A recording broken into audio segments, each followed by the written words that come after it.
नमस्कार साथियों, वंदना अकेडमी में आपका स्वागत है। मैं वंदना मुदगल। तो आज हम फिर से पढ़ेंगे अपने जो ज्वालामुखी का टॉपिक हमारा अधूरा रह गया था, उसे आज हम पूरा करेंगे। तो पहली वीडियो में हमने ज्वालामुखी के बारे में थोड़ा सा पढ़ा था और आज हम ज्वालामुखी से फिर से जो है हमारा आगे का उसका टॉपिक पूरा करते हैं। और ये हमारी बुक है राष्ट्रीय शैक्षिक अनुसंधान एवं प्रशिक्षण परिषद NCERT। यानी NCERT की फुल फॉर्म क्या होती है, इससे आपको ये भी पता चल गया होगा। तो ये हमारी बुक है, नाम है हमारी धरोहर, और इसी से मैंने पहले आपको ज्वालामुखी पढ़ाए थे, ज्वालामुखी क्या होता है और ये कैसे बनता है। अगर आपने ये वीडियो नहीं देखी है तो प्लेलिस्ट में जाके ये वीडियो ज़रूर देखना। तो आज हम आगे का टॉपिक पढ़ते हैं। तो हमारा आगे का टॉपिक है आज ज्वालामुखी के प्रकार।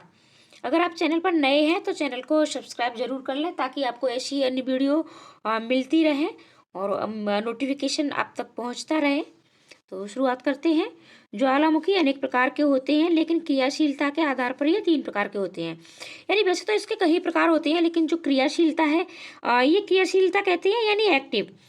और एक्टिव के आधार पर ये हमारे कितने होते हैं, क्रियाशीलता के आधार पर 3 प्रकार के होते हैं।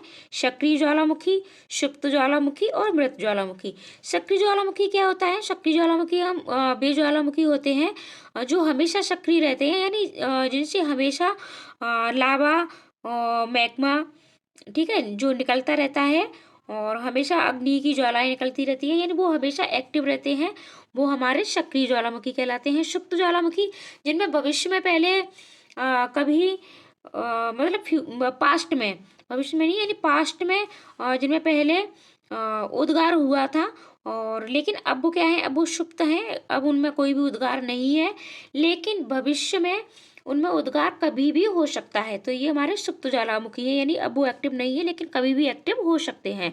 और ये मृत ज्वालामुखी यानी ये पास्ट में हमारे ये पहले एक्टिव थे, लेकिन अब क्या है, ये अब अनएक्टिव है, यानी अब ये बिल्कुल से इनमें कोई भी क्रिया नहीं हो रही है, और इनका जो क्रेटर होता है उसमें पानी भर जाता है, और भविष्य में भी इनमें कभी भी मतलब उद्गार होने की आशंका नहीं रहती है, यानी इनमें हमेशा उद्गार रहता है और इनमें उद्गार कभी भी हो सकता है, और मृत में यानी कभी भी उद्गार होने की संभावना नहीं रहती है, यानी ये बिल्कुल हमारे मृत हो जाते हैं, इसलिए ये मृत ज्वालामुखी होते हैं। तो आशा करती हूँ ये आपको अच्छे से समझ में भी आए होंगे। अब चलो थोड़ा बुक के अकॉर्डिंग पढ़ते हैं। तो सक्रिय ज्वालामुखी, ये ज्वालामुखी सदैव सक्रिय रहते हैं, अर्थात इनसे निरंतर उद्गार होते रहते हैं। विश्व में 500 से भी अधिक सक्रिय ज्वालामुखी हैं। इनमें से अधिकांश प्रशांत महासागर के किनारे एक वलयाकार पेटी में स्थित हैं, जिसे अग्नि वलय कहते हैं, ठीक है।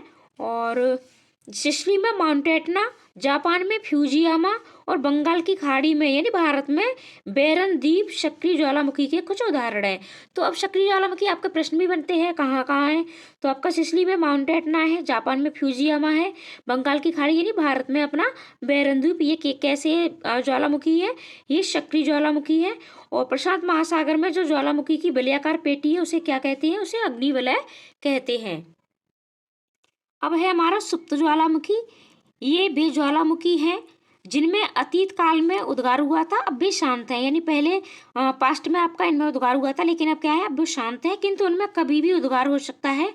इटली में विसुवियस और सुप्त ज्वालामुखी का उत्तम उदाहरण है। ये ज्वालामुखी अत्यधिक खतरनाक होती है क्योंकि ये धोखे में रखते हैं, यानी पता नहीं होता कि ये कब इनमें उद्गार हो जाए, इनमें कभी भी विस्फोट हो सकता है तथा लोगों को उसकी चेतावनी भी नहीं मिलती है।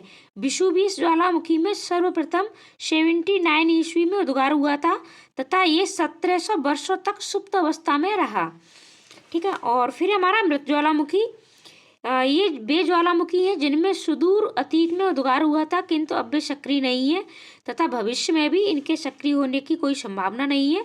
म्यांमार का माउंट पोपा इसी प्रकार का ज्वालामुखी है। तो आप ऐसे रख सकते हो, मृत ज्वालामुखी कौन सा है हमारा, म्यांमार का माउंट पोपा, ठीक है। और ये विसुवियस हमारा कैसा है, सुप्त ज्वालामुखी है। तो मिलते हैं अगली वीडियो में अगले टॉपिक के साथ। आज तक के लिए इतना ही, और अगर आप चैनल पर नए हैं तो सब्सक्राइब करना बिल्कुल ना भूलें, बेल आइकन दबाना भी बिल्कुल ना भूलें, क्योंकि नोटिफिकेशन आप तक जरूर पहुंच जाए जब भी मैं कोई नई वीडियो डालूं। तो आज तक के लिए धन्यवाद, पूरी वीडियो देखने के लिए भी थैंक यू।